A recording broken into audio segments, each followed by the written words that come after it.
Hello everyone, welcome. So today I'm going to be sharing my birth story. This is my second son. He is a week old, well, a little over a week old. And yeah, he's sleeping right behind me. I also really just love listening to birth stories because each one is so different and going through it myself. Like the mom goes through so much. That's an aspect that I get to see now going through it myself, whereas before I used to be like, oh, it's all about the baby.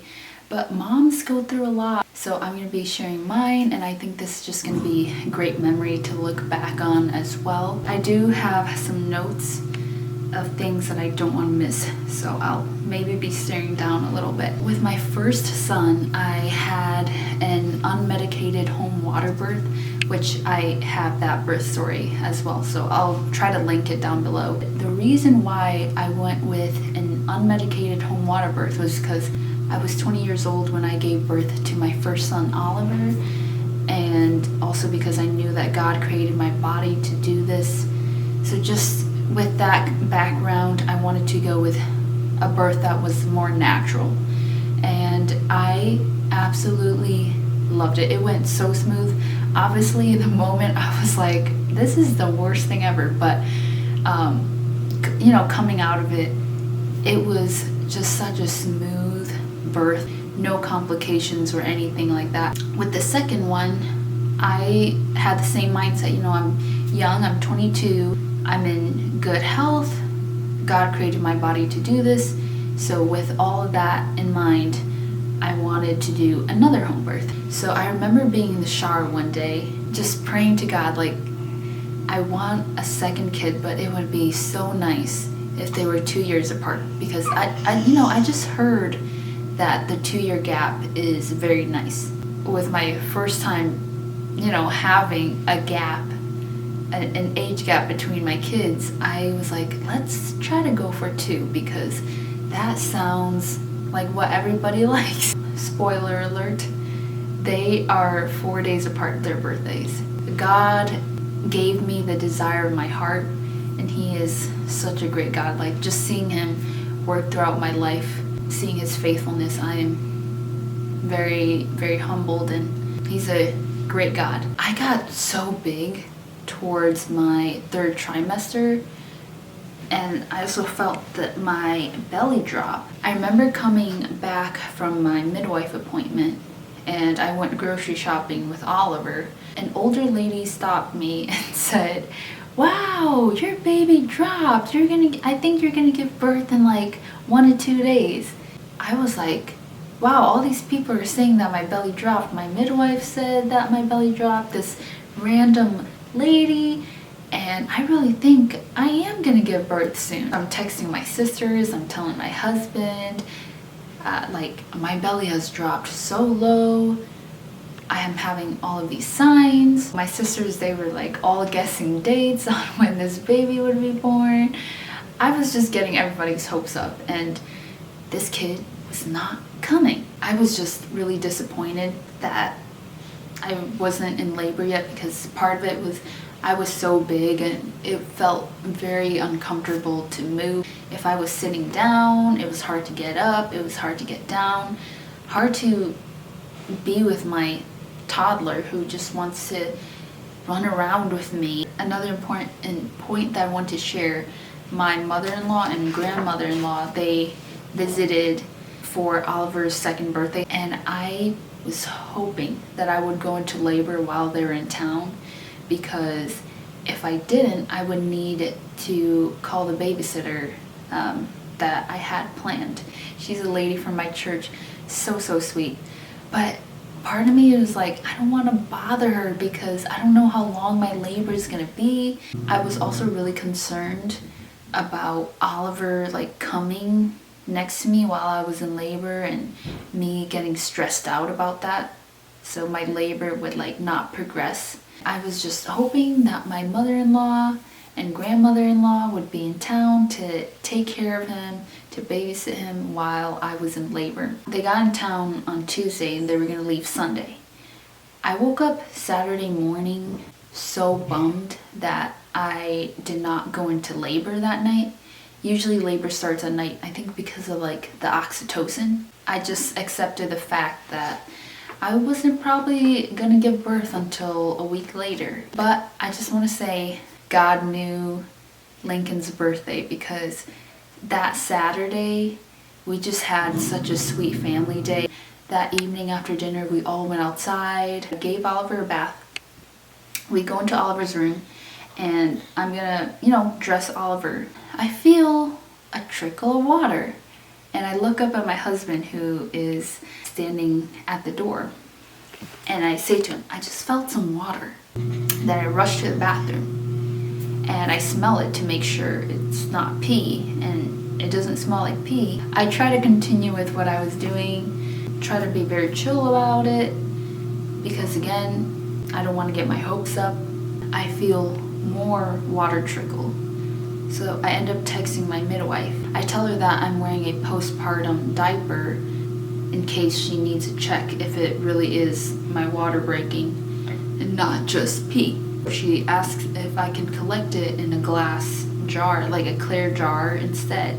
So I do, and my mother-in-law and we search up what amniotic fluid looks like. This fluid looks like the pictures on Google. So I was like, wow, that just confirmed that my water broke. I remember playing hockey with Oliver, because just knowing that it's gonna be this sweet last time before another kid joins us. And then my mother-in-law, she rocked Oliver to sleep. I was feeling very, very minor contractions. They didn't really bother me at all. And I was getting really excited because I had been waiting for this. We did some home birth prep. I set up my little birthing space, I guess you could call it, where I pinned some affirmations that my midwife gave to me, and I hung some fairy lights. My husband, he set up like the tarp and finished blowing up the birth pool. We set up the bed. So for the bed, we bought a shower curtain where we laid it on top of our bed, and then a black sheet that we didn't care if it got blood or whatever on it. 11 p.m. we tried to rest. My husband and I were just both laying in bed, and I thought I would get some sleep because when I laid down, my contractions were still very, very mild. I did not get any rest. It was only 30 minutes into laying down that the contractions started to pick up. I had my labor comb with me, which if you don't know what that is, it's basically you got a comb and you squeeze it in your hand to counteract the pain. I don't know if counteract is the right word, to try to get the pain somewhere else. The contractions are just getting to the point where I couldn't lay down anymore. I needed to move through the contractions to cope with the pain. I remember laying in bed, one of the contractions had passed, and I thought to myself, if it's this bad now, how am I gonna deal with it later on? I get up to labor in the bathroom. On the counter, I have like my hands like this, my head down, and I'm swaying my hips. That definitely helped. I did that for an hour by myself before I woke up my husband. I wanted to make sure he got a little bit of rest. When he woke up, he applied back pressure, and then I made sure to eat a beef stick while I still had an appetite. Once you're so like deep in the pain, you don't have an appetite. At least I don't. It's very hard for me to like eat or want to drink anything while I'm in so much pain. So I was like, I need to eat something for strength right now while I still have a little bit of an appetite. My mother-in-law, she helps to apply some back pressure because my husband and I were not on top of it again this time around. We did not fill out like the birth packet that we needed to fill out, so he was filling that out. That's when I tried to labor in the living room, because I remember with Oliver, like I would have my contractions laying down on the couch and I was sleeping in between each contraction. So I thought I would do the same and not be so worn out, you know? by standing up. But as soon as I lay down, a contraction starts, and I couldn't get up in time to start swaying my hips, and it hurt so bad not being able to move through the contraction.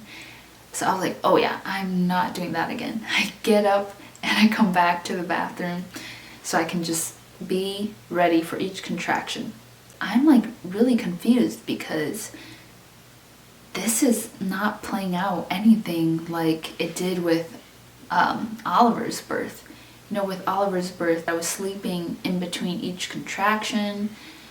It wasn't so intense. I also had a contraction timer that my midwife had me download and share with her. The contraction timer was telling me that my contractions were less than 5 minutes apart, so they were about like 2 minutes and 30 seconds apart.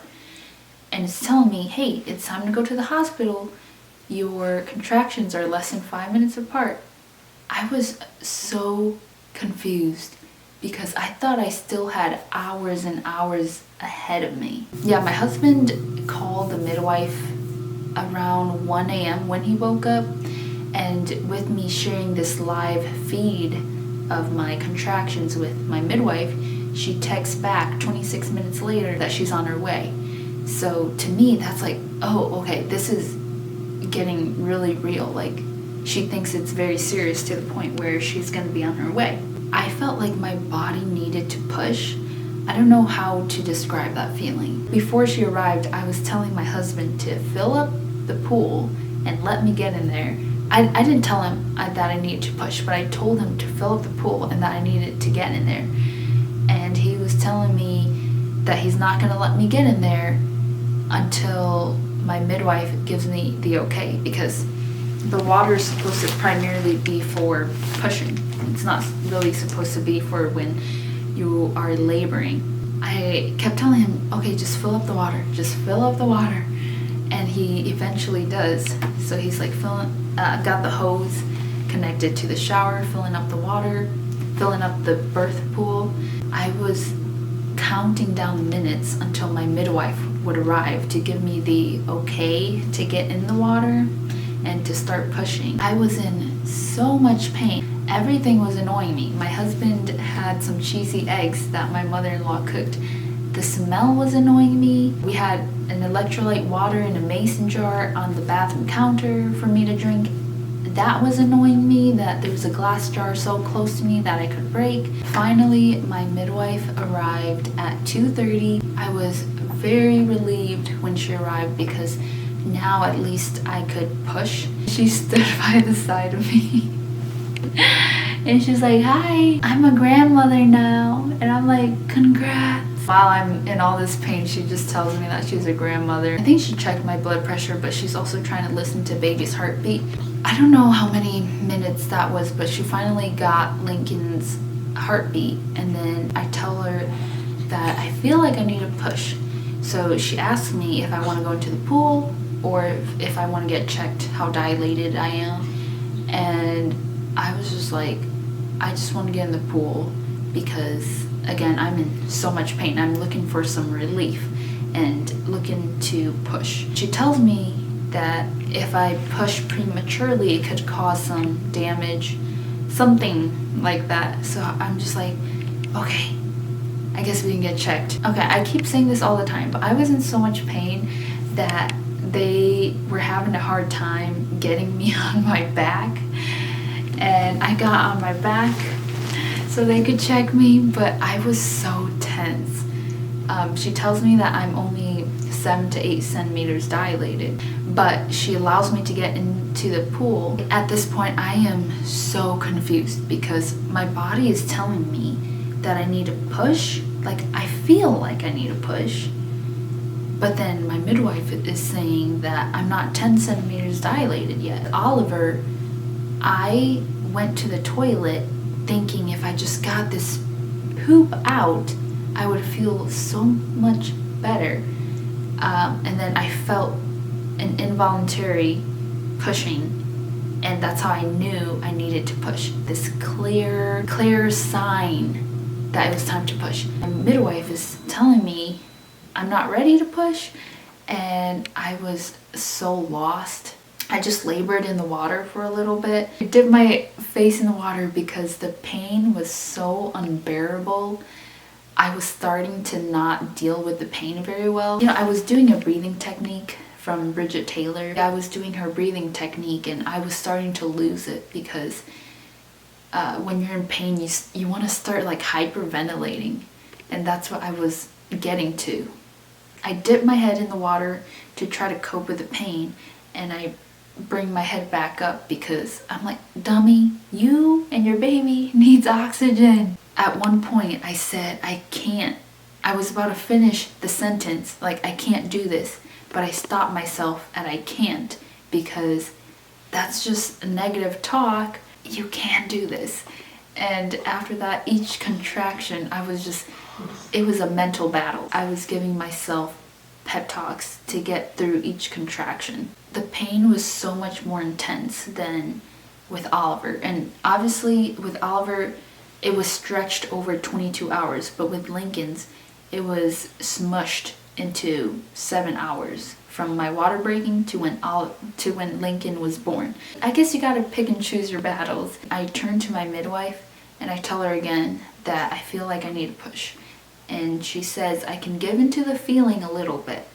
When she said a little bit, I just took that as scratch that part out and just give into the feeling. Thankfully, I learned how to push from my first midwife, because my second midwife, she didn't tell me how to push, and I think she was just kind of letting me take charge of it because this is my second time around. You essentially push like you're pooping.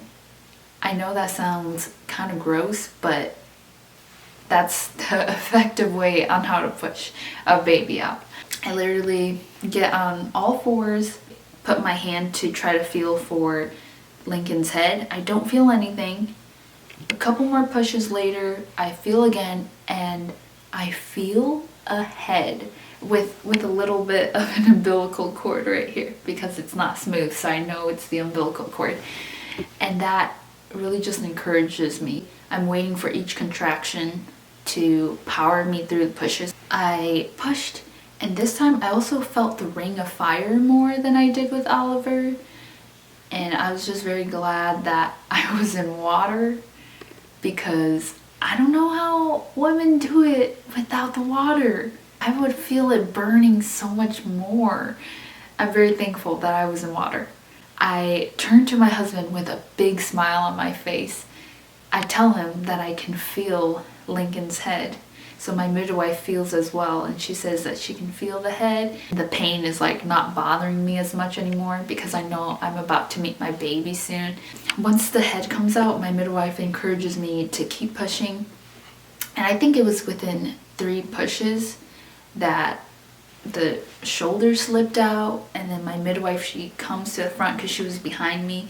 She comes to the front, grabs my baby, and puts it to my chest. We take the umbilical cord around his neck off, and my baby is born. With Oliver, I didn't cry because I was just in so much shock. But with Lincoln, I did get a little bit teary-eyed. The moment when your baby comes out, I mean, even just the head and then the shoulders, it's so euphoric and it's very empowering. That is my birth story of my second son. Everything went so smoothly again, which I am truly so thankful for. And I had so many answered prayers. I think all of my prayers were answered. Yeah, prayed for a shorter labor, which this one was 7 hours. And then I was also, the thing that I was most worried about was Oliver. Like, what is he gonna do while I'm in labor? And he was asleep the whole entire time.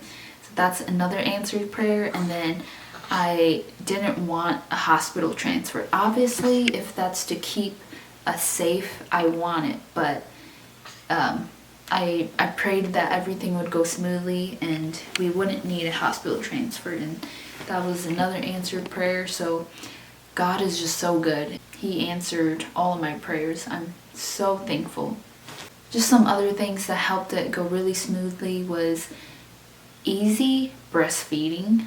I had breastfed Oliver all the way through my pregnancy, so my nipples were like used to breastfeeding. And when Lincoln latched, it was just like, oh, it's another breastfeeding session. I didn't have to go through the mastitis again. I didn't have to go through the sore nipples, the cracked nipples. We had delayed cord clamping, healthy baby, and my mother-in-law. That was literally the last night that they were there, and Lincoln decided to come that last night. So I'm very thankful that they were there for Lincoln's birth, you know, in case Oliver did wake up. But just the fact that my mother-in-law got to witness her second grandson be birthed, I think that is super sweet to have her there. In the morning, Oliver got to come and meet Lincoln. It was so sweet. He was like pointing out that Lincoln has toes and that he has toes, and Lincoln has ears and Oliver has ears and mommy and daddy has ears. Just a little thing about postpartum. I want to make another separate video about postpartum, just how I prepped for it to be better prepared for postpartum. But just a little touch on it right now is that postpartum was so much more enjoyable with a toddler. It makes life a little more normal, like seeing him interact with Lincoln, just so sweet. And I love my two boys so much. Also, meal prepping.